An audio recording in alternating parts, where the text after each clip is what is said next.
हरतालिका व्रत कथा। हरतालिका व्रत कथा सुनी जो इस तरह है, जिसके दिव्य वेश राशि पर मंदार के पुष्प की माला शोभा देती है, जिस भगवान चंद्रशेखर के कंठ में मुंडों की माला पड़ी हुई है, जो माता पार्वती दिव्य वस्त्रों से दिगंबर वेश धारण किए हुए हैं, उन दोनों भगवती और शंकर को नमस्कार करता हूँ। कैलाश पर्वत के शिखर पर माता पार्वती ने महादेव जी से पूछा, हे महेश्वर, हमसे आप वो गुप्त से गुप्त वार्ता कहिए जो सबके लिए सब धर्मों से सरल हो अथवा महान फल देने वाली हो। हे नाथ, अब आप हमसे भली भांति प्रसन्न होकर मेरे सम्मुख प्रकट कीजिए। हे नाथ, आप यदि मन्य और अंत रहित हैं, आपकी माया का कोई पार नहीं है। अब हम आपको किस प्रकार से प्राप्त करें और कौन कौन से दान पुण्य फल से आप हमें वर के रूप में मिलेंगे। तब महादेव जी बोले, हे देवी सुनो, मैं उस व्रत को कहता हूँ जो परम गुप्त है, मेरा सर्वस्व है।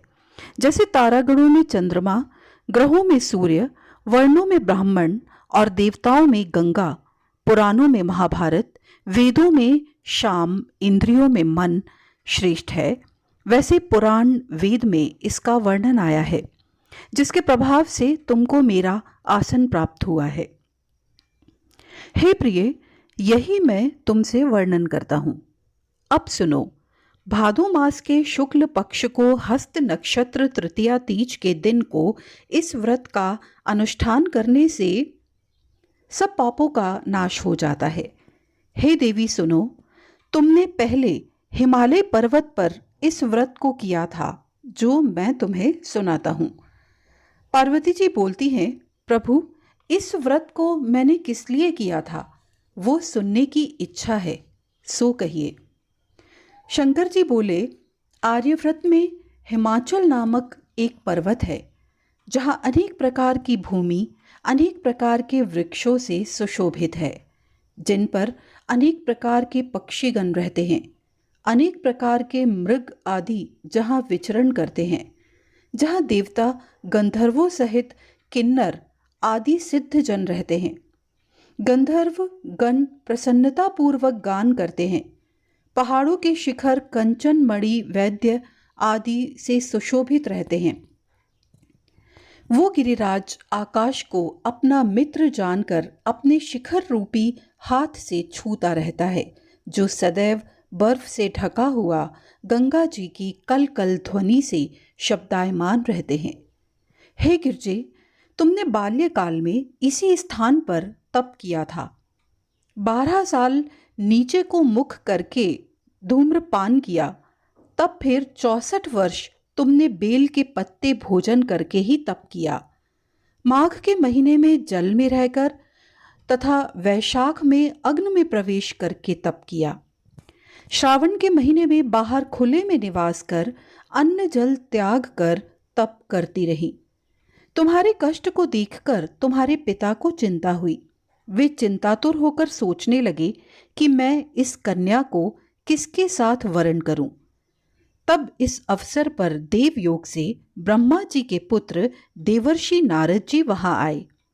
देवर्षि नारद जी तुमको देखा तो तुम्हारे पिता हिमाचल ने देवर्षि को अर्घ्य पद्म आसन देकर सम्मान सहित बिठाया और कहा, हे मुनिवर, आज आपने यहाँ तक आने का कष्ट कैसे किया। आज मेरा अहोभाग्य है कि आपका शुभागमन यहाँ पर हुआ। कहिए क्या आज्ञा है। तब नारद जी बोले, हे गिरिराज, मैं विष्णु का भेजा हुआ आया हूँ। तुम मेरी बात सुनो। आप अपनी लड़की को उत्तम वरदान करें।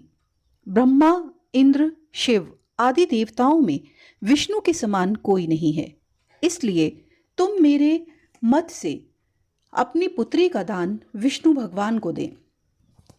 हिमाचल बोले, यदि भगवान वासुदेव स्वयं ही पुत्री को ग्रहण करना चाहते हैं, तो फिर इसी कार्य के लिए ही आपका आगमन हुआ है, तो ये मेरे गौरव की बात है।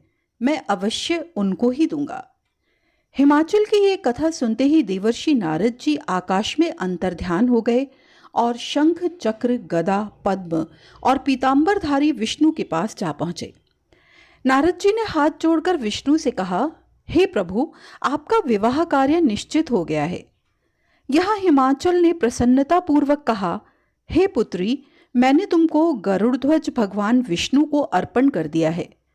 पिता के वाक्यों को सुनते ही पार्वती जी अपनी सहेली के घर गई और पृथ्वी पर गिरकर अत्यंत दुखित होकर विलाप करने लगी। उनको विलाप करते हुए देखकर सखी बोली, हे देवी, तुम किस कारण से दुख पाती हो, मुझे बताओ, मैं अवश्य तुम्हारी इच्छा पूर्ण करूंगी। तब पार्वती बोली, हे सखी, सुन, मेरी जो मन की अभिलाषा है वो मैं सुनाती हूँ। मैं महादेव जी को वरना चाहती हूँ, इसमें संदेह नहीं। मेरे इस कार्य को पिताजी ने बिगाड़ना चाहा है, इसलिए मैं अपने शरीर का त्याग करूंगी। तब पार्वती के इन वचनों को सुनकर सखी ने कहा, हे देवी, जिस वन को पिताजी ने ना देखा हो तुम वहां चली जाओ। तब हे पार्वती देवी, तुम अपनी सखी का ये वचन सुनकर ऐसे वन को चली गई। पिता हिमाचल तुमको घर पर ढूंढने लगे और सोचा कि मेरी पुत्री को या तो कोई देवदानव या किन्नर हरण कर ले गया है। मैंने नारद जी को यह वचन दिया था कि मैं अपनी पुत्री को गरुड़ ध्वज भगवान के साथ वरण करूंगा।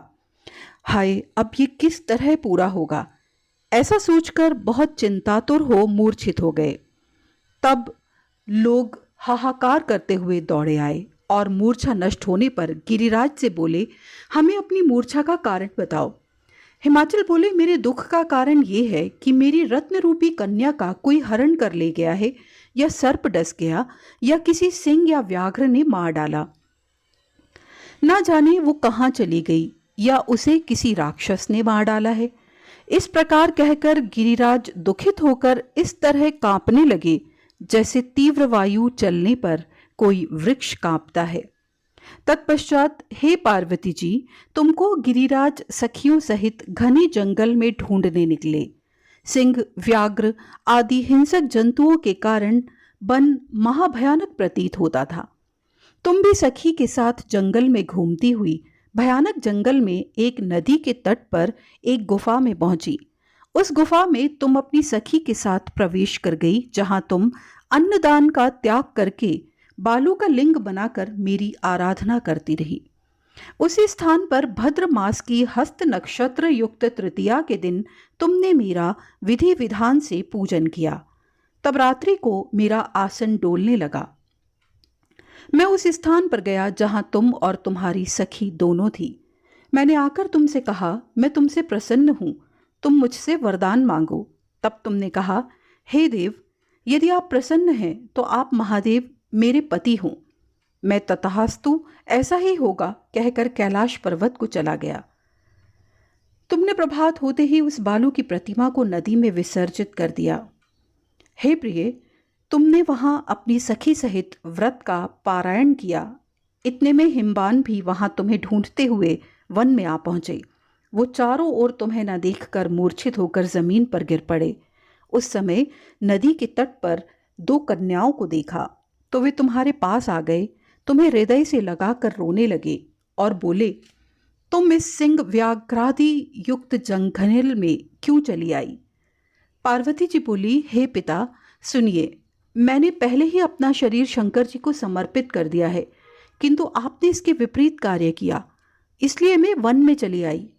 ऐसा सुनकर हिमवान ने फिर तुमसे कि मैं तुम्हारी इच्छा के विरुद्ध ये कार्य नहीं करूंगा। तब वो तुमको लेकर घर आए और तुम्हारा विवाह हमारे साथ कर दिया। हे प्रिय, उसी व्रत के प्रभाव से तुमको ये मेरा अर्धासन प्राप्त हुआ है। इस व्रतराज को मैंने अभी तक किसी के सम्मुख वर्णन नहीं किया है। हे देवी, अब मैं तुमको बताता हूं, सो मन लगाकर सुनो। इस व्रत का नाम व्रतराज क्यों पड़ा?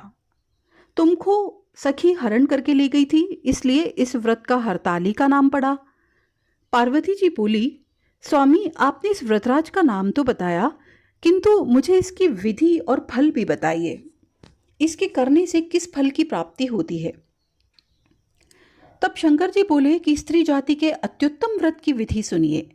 सौभाग्य की इच्छा रखने वाली स्त्री इस व्रत को विधि पूर्वक करे, उसमें केले के खंभों के मंडप बनाकर बंदर बारों से सुशोभित करे, उसमें विविध रंगों से रेशमी वस्त्र की चांदनी तान देवे, फिर चंदन आदि सुगंधित द्रव्यों से लेपन करके स्त्रियां एकत्र हों, शंख, भेरवी, मृदंग बजाएं, विधि पूर्वक मंगलाचार करके गौरा और शंकर प्रतिमा स्थापित करें।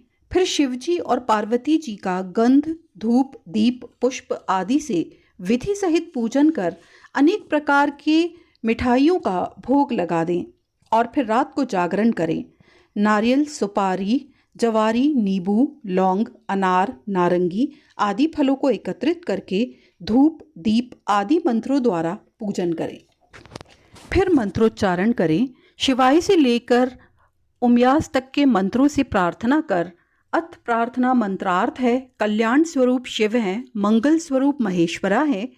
हे शिवे, आप हमें सब कामनाओं को देने वाली देवी कल्याण रूपे तुमको नमस्कार है। कल्याण स्वरूप माता पार्वती जी, हम आपको नमस्कार करते हैं और श्री शंकर जी को सदैव नमस्कार करते हैं। ब्रह्म पपड़ी जगत का पालन करने वाली माता जी, आपको नमस्कार है सिंहवाहिनी, सांसारिक भय से व्याकुल हूँ, मेरी रक्षा करें। हे महेश्वरी, मैंने इसी अभिलाषा से आपका पूजन किया है। हे पार्वती माता, आप हमारे ऊपर प्रसन्न होकर मुझे सौभाग्य प्रदान करें। इस प्रकार मंत्रों द्वारा उमा सहित शंकर जी का पूजन करें तथा विधि विधान सहित कथा सुनकर गौ, वस्त्र, आभूषण ब्राह्मणों को दान करें। इस प्रकार से पति तथा पत्नी दोनों को एकाग्रचित होकर पूजन करें। वस्त्र, आभूषण आदि संकल्प द्वारा ब्राह्मणों को दक्षिणा दें। हे देवी, इस प्रकार व्रत करने वाले के सभी पाप नष्ट हो जाते हैं। फिर वो 7 जन्म तक राज्य सुख और भाग्य को भोगती है। जो स्त्री इस तृतीया के दिन अनाहार करती है, व्रत को नहीं करती, वो 7 जन्म तक बंध्या और विधवा होती है। जो स्त्री इस व्रत को नहीं करती, वो धन और पुत्र के शोक से दुख को भोगती है। वो घोर नरक में रहकर कष्ट पाती है। इस दिन अनाहार करने वाली शूकरी, फल खाने वाली बानरी, जल पीने वाली टिटहरी, शरबत पीने वाली जोंक, दूध पीने वाली सर्पिणी, मांस खाने वाली बाघिनी, दही खाने वाली बिलारी, मिठाई खाने वाली चींटी, सब चीजें खाने वाली मुर्गी का जन्म पाती है। स्त्रियों को परलोक सुधारने के लिए व्रत करना चाहिए। व्रत के दूसरे दिन व्रत का पारायण करने के पश्चात चांदी, सोना, तांबा या कांसे के पात्र में ब्राह्मण को अन्नदान करना चाहिए। इस व्रत को करने वाली स्त्रियां मेरे समान पति को पाती हैं। मृत्यु काल में पार्वती जैसे रूप को प्राप्त करती हैं। जीवन सांसारिक सुख को भोग कर परलोक में मुक्ति पाती हैं। हजारों अश्वमेध यज्ञों के करने से जो फल प्राप्त होता है, वही मनुष्य का इस कथा के सुनने से मिलता है। हे देवी, मैंने तुम्हारे सम्मुख सब व्रतों में उत्तम व्रत का वर्णन किया है। इसके करने से मनुष्य के समस्त पापों का नाश हो जाता है। हरतालिका व्रत कथा समाप्त।